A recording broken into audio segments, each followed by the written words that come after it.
Congress, we are entrusted with the responsibility of keeping this nation's economy strong. By enacting policies which keep U.S. companies competitive in the global marketplace, to also support job growth at home and ensure that the federal government operates effectively and efficiently. Today, Mr. Speaker, 9,000 U.S. companies who export industrial and consumer goods to our fourth largest trading partner in Latin America face tariffs of up to 35% in their exports, while most Colombian products imported to the United States enter tariff-free, tax-free. On February 27th, just 5 weeks ago, Mr. Speaker, the House agreed unanimously to extend existing unilateral trade preferences to Colombia and other Andean countries. In May of 2007, the House leadership publicly committed to passing a full bilateral trade agreement with Colombia, thereby allowing equal access for U.S. businesses in Colombia. The Colombian government supports lowering these tariffs on U.S. goods, and many members of this Congress have shown time and time again that they support lowering barriers to trade with free nations. Yet, the answer so far has been total inaction by the leadership.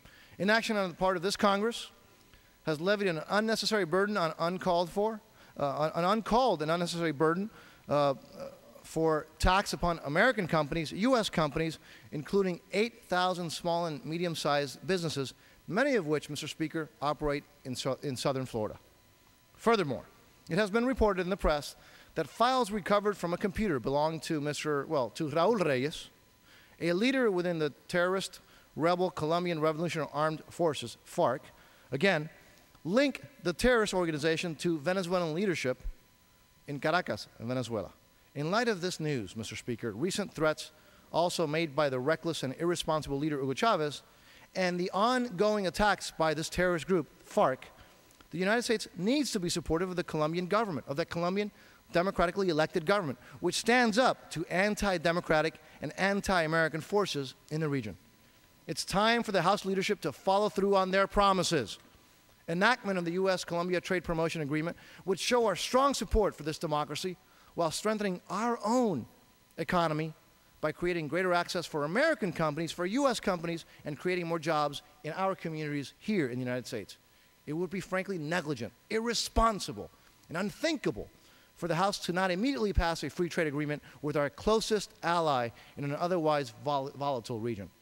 Passage of this agreement, Mr. Speaker, will benefit businesses in our communities in this great country, create jobs for our constituents, and help strengthen our allies and our alliance with that democratically elected government and the people of Colombia. I call upon the House leadership to bring this agreement to the floor for a vote so we can show the world community that the United States stands with its allies. With that, I yield back.